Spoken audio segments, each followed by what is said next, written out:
전국 해법을 모색한다. 오늘은 조창현 전 한양대 석좌 교수를 모시고 진행합니다. 어서 오십시오. 안녕하십니까. 예. 어제 박근혜 대통령의 대국민 담화가 있었는데 개혁과 경제 이 두 단어를 30회 이상 쓰면서 국민들한테 간곡히 호소한다. 이렇게 호소를 했습니다. 어떻게 보셨습니까? 대단히 중요한 말씀을 하셨다고 봅니다. 왜 그러냐면은 지금 거기에 대통령께서 지적하신 노동 문제, 금융 문제, 교육 문제, 공공 문제 다가 우리나라 국가 경쟁력하고 직결되는 문제거든요. 그것은 그동안에 우리나라가 지금 경제 발전을 잘해서 소위 중진국에서 선진국 문턱에 왔다고 자화자찬을 많이 했는데 최근에 나타나는 여러 가지 증상을 보게 되면은 지금 우리가 2만 불대 국민 소득에서 지금 10년째 머무르고 있거든요. 이것이 다 무엇 때문에 그러냐 할 것 같으면 아까 말씀드린 건 4가지의 개혁이 되지 않았기 때문에 우리 국가 경쟁력이 떨어지기 때문에 상대적으로 안 되는 거예요. 그래서 대통령이 그걸 지적하셨는데 사실 저는 그 문제에 대해서 과거 20년 동안 글을 쓰고 연구를 하고 발표를 하고 또 정부에 들어가서 일을 했습니다. 이 문제에 대해서. 그래서 아주 시적절한 문제를 지적하셨다. 다만 좀 더 구체적인 주로 이제 말씀하신 것이 포괄적인 총론적인 말씀을 하셨는데 구체적으로 무엇을 어떻게 개혁을 해야 될 것인지 하는 데 대한 후속 조치가 빨리 나와야 또 그것을 어떻게 하면 달성할 수 있을 것인지 그 방법에 대한 것도 좀 더 구체적으로 나왔으면 하는 그런 아쉬움이 있습니다. 알겠습니다. 어제 박근혜 대통령의 대국민 담화에 대해서 뭐 여당에서는 뭐 적절한 담화였다 뭐 이렇게 이제 평가가 나왔지만 야당에서는 상당히 인색한 비판들이 나왔는데 뭐 그중에 보면 메르스 사태나 이런 데 대한 국민 사과가 없었다. 대국민 사과가 없었다. 또 끝난 다음에 기자들 질문도 안 받고 일방통행식이었다. 그러니까 내용에 대한 비판과는 별도로 그런 형식에 대한 비판도 또 있습니다. 그 점은 교수님 어떻게 보시나요? 글쎄요. 그건 뭐 정치적으로 문제를 삼을 수 있을 만한 그런 사안이라고 봅니다. 사실은 메르스 때문에 우리 국민들이 얼마나 고통을 당했으며 기가 죽어 있었습니까? 그러니까는 대통령께서 한마디 해줬으면 좋았을 텐데 그런 말씀이 없었다는 것은 조금 유감스럽죠. 그런데 그런 형식과 별도로 대통령 담화의 내용은 총론적으로는 매우 중요한 대단히 중요한 방향을 잘 잡은 여야를 막론하고 우리가 그걸 빨리 해결하지 않으면 우리 현재 이 경제 문제가 해결이 안 됩니다. 알겠습니다. 그럼 좀 더 구체적으로 한두 가지 좀 질문드려보겠습니다. 어제 담화 내용 중에 상당히 양적으로도 많고 또 강조했던 것이 이제 노동개혁인데요. 그렇습니다. 그 노동개혁의 핵심 중에 하나가 임금 피크제를 도입해서 청년 실업 문제를 해결한다. 이런 거 아닙니까? 그런데 노동개혁이라고 하는 게 이제 상대가 있는 거니까. 그렇습니다. 노동계의 동의와 합의 또는 더 넓혀서 국민적 합의가 없으면은 이게 실제로 추진이 어렵다. 그런데 과연 그런 여건이 성숙됐느냐? 이런 식으로 노동계나 야당 쪽에서 좀 문제 제기를 하고 있거든요. 상당히 의미가 있는 그런 문제 지적이라고 보고요. 문제는 이것이 정치적 문제라기보다는 국가의 살아남기 위한 근본적인 문제이기 때문에 여야가 힘을 합해가지고 이 문제를 어떻게 달성할 것인지 그런 대화가 저는 있어야 된다고 봅니다. 이걸 갖다가 무슨 하루아침에 될 일도 아니고 사실상 지금 IMF 이후에 노동시장의 문제는 근 20년 가까이 해결을 못하고 있지 않습니까? 이걸 뭐 정권이 여러 번 바뀌었는데도 안 되는 것은 상당한 이유가 있을 거예요. 사실 역대 정권마다 하려고는 했는데 안 됐거든요. 그렇기 때문에 이걸 뭐 그냥 대통령 보고 이번 임기 동안에 못하면 안 된다 이렇게 질책만 할 게 아니라 여야가 팔을 걷어붙이고 정말 노동계에 들어가서 정말 문제가 무엇인지 하나하나 이렇게 문제를 끄집어내서 해결해주는 그런 방법으로 이걸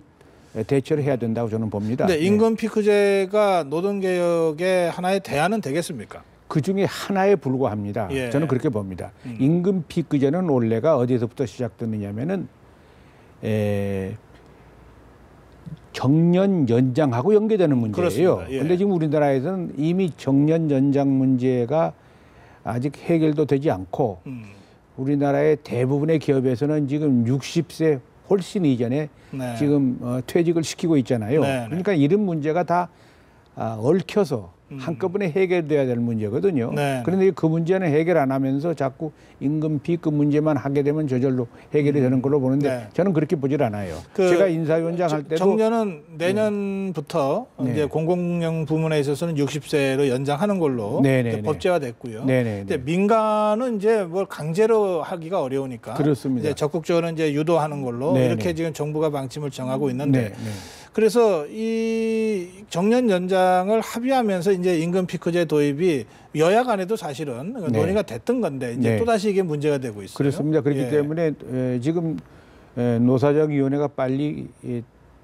다시 뭐라고 할까요? 재활성화가 돼서 이 문제를 근본적으로 다룰 수 있도록 그렇게 분위기가 조성이 돼야 될 거라고 말씀 중에 이제 노사정위원회가 재가동돼야 된다는 말씀하셨는데 야당 새정치연합 쪽에서는 노사정위원회로는 안 된다. 뭐 국민적 합의기구를 다시 구성해야 된다 이렇게 주장하고 있는데 어느 쪽이 더 현실적이에요? 글쎄요. 그건 뭐 제가 그 현장 사정을 잘 모르기 때문에 여기서 달아나기는 모르는데 어떻든지 간에 결국 그 사람들이 그 사람들 아니겠습니까?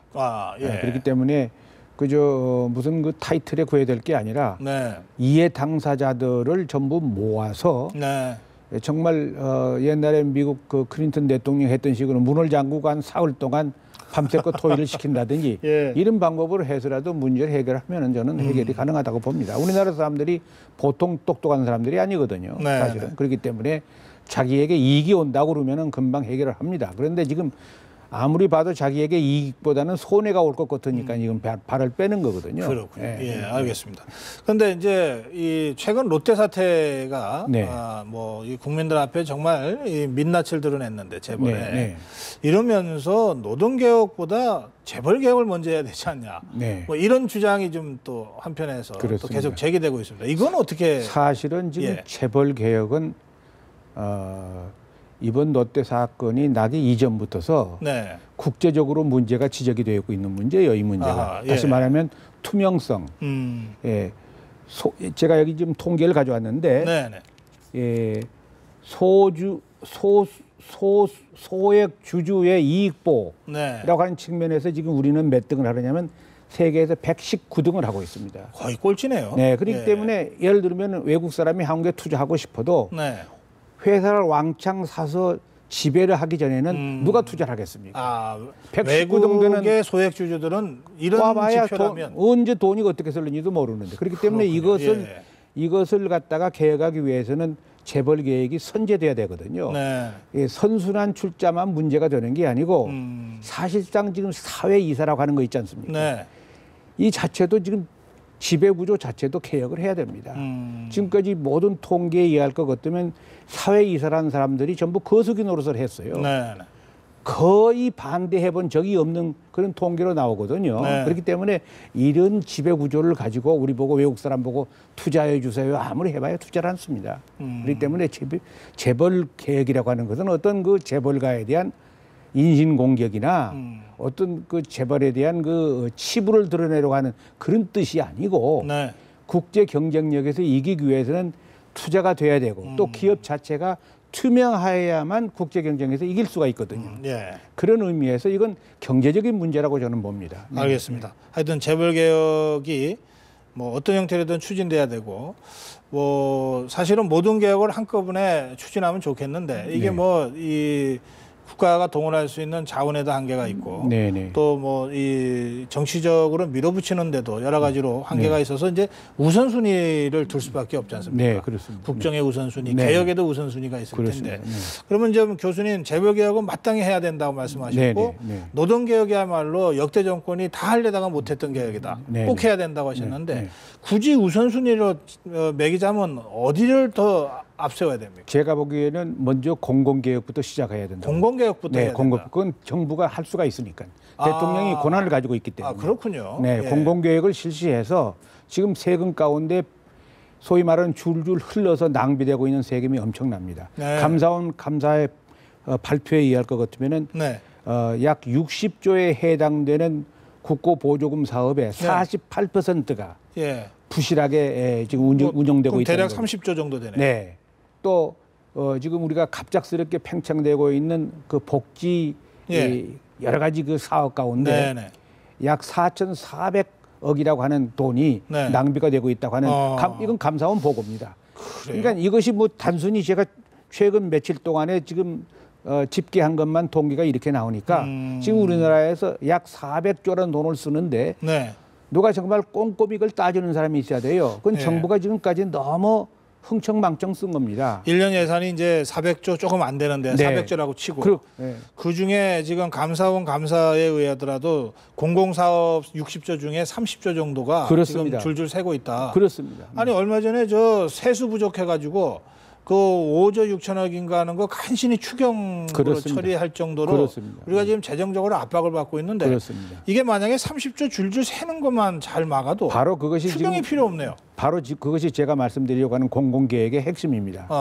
정부의 모든 공무원들을 불사조와 같은 정부의 예산 감시하는 사람으로 만들어서 네. 정말 자기 호주머니 돈 쓰듯이 아껴 쓸 수 있도록 만들지 않으면 네, 네. 아무리 돈을 우리들이 많이 세원을 발굴을 한다고 해도 될 재간이 없죠. 네. 근데 이 공공부문 개혁이야말로 대통령이 의지만 가지면 지금이라도 할 수 있는. 할 수 있습니다. 뭐 국회에서 입법하는 거 기다리지 필요 않고. 없습니다. 네. 그렇기 때문에 특별히 MB 정부 당시에 지금 낭비된 국고의 그 부실 투자라고 할까, 잘못된 투자가 지금 수십조에 달하거든요. 네네. 이것까지 다 계산한다면 지금 우리가 엄청난 지금 재정적인 어려움에 처해 있는 거죠, 사실은. 네. 그렇기 때문에 우선 공공계획을 실시하고 정부에 있는 공정거래위원회라든지 국세청이라든지 이런 기관을 통해 가지고 재벌들의 잘못된 지배구조에 대해서 철저하게 감시하고 감독하고 필요하면 입법도 다시 해서 정말 재벌이 우리나라에서 수고를 많이 하는데 그 수고하는 그 대가로서 받는 정당한 대가는 받되 그렇지 못하고 여러 가지 그 음성적으로 되고 있는 것은 전부 차제에 이걸 다 발굴을 해서 국민들이 알게 만드는 거. 그렇게 함으로써 재벌도 떳떳하고 국민들도 떳떳하게. 알겠습니다. 이 공공부문 개혁을 하려면 근데 지금 감사원 감사 결과를 인용하셨지 않습니까? 이거 감사원이 뭐 이게 직무 감찰을 한다거나 아니면 정말 예산 제대로 사용되고 있는지 이를 이 감찰하는 것만으로도 그 공공부문 개혁에 상당히 많은 그 자극이 되지 않겠습니까? 그런데 사실은 감사원의 감사는 한계가 있습니다. 그건 감사원의 감사는 법적이고 회계적인 측면을 보는 거거든요. 근데 사실 정부 정책의 진짜 감시는 어디에 있느냐면 정책 목적이 달성됐는지 그렇죠. 사업이 건전한지 그걸 봐야 됩니다. 예를 들어서 메르스를 고친다고 그러고 수천억을 썼는데 메르스를 못 고치고 예방을 못하면 그건 잘못된 정책이거든요. 딴 데 나갔다. 그렇습니다. 그것을 우리들이 얘기하는 것이죠. 그건 어디서 그래서 외국 같은 데에서는 예산 당국이 따로 있습니다. 우리처럼 재무부에 속해 있는 게 아니고 예산 당국에는 이것만 전공하는 프로그램을 분석하고 프로그램을 평가하는 프로그램 전문가들 양성해야 됩니다. 그게 주로 의회 쪽에 있죠? 국회 쪽에? 국회도 있고 입법 행정부에도 있습니다. 그렇게 해서 거기에서 국회에다가 예산을 내기 전에 예산 자체가 아주 이 거품이 하나도 없는 똘똘한 잘된 예산 편성을 해가지고 국회에 내보내야 됩니다. 근데 지금은 그건 고사하고 갑자기 없는 프로그램을 국회에서 쪽지를 가지고 프로그램을 만들지 않습니까? 해가지고 마지막에 집어넣어서 예산을 소위 말로 시장에서 얘기하는 따먹는. 이거 마치 공돈 따먹는 식으로 예산을 따먹고 있으니 되겠어요? 그 따먹은 국회의원들이 또 지역에 가서 플래카드 걸어요. 플래카드 붙이고. 나 이만큼 따갖고 왔다. 알겠습니다. 이제 시간이 다 됐는데 그 마지막으로요. 이제 대기업 총수들이 이번 사면에 대통령 광복절 기념 특별 사면에 포함된다는데 뭐 그 되게 된다는 전망이 우세합니다. 효과가 있을까요? 경제 활성화. 글쎄요. 저는 뭐 그건 대통령 고유 사항이니까 대통령께서 하시는 것이 옳다고 보고 단지 대통령께서 지난번 선거 때 약속한 게 있어요. 국민적 합의가 있어야 된다. 그렇습니다. 예. 국민적 합의가 있는지 없는지를 아마 정보기관이라든지 이런 걸 통해서 다 아실 테니까 예. 막 그렇다면은 사면하는 것이 옳다고 봅니다. 알겠습니다. 네. 오늘 조창현 교수 모시고 박근혜 대통령의 어제 있었던 대국민 담화를 내용을 주로 이렇게 짚어봤는데 국민 10명 중에 5명이 어제 대통령 담화에 공감했다. 4명은 공감하지 않았다. 이런 조사 결과가 바로 발표됐습니다. 뭐 비슷합니다만 이 공감적이 다소 많은 것으로 봐서 과연 이게 실효성 있게 어떻게 잘 정책으로 구현되고 또 아까 공공개혁이야말로 바로 할 수 있는 거다. 그렇습니다. 이 그런 점들에 있어서 좀 체감도 높은 개혁이 이루어졌으면 좋겠습니다. 예, 오늘 여기서 마무리하겠습니다. 감사합니다. 고맙습니다. 예, 담담 타타 오늘 순서 여기서 마무리합니다. 편안한 밤 되십시오.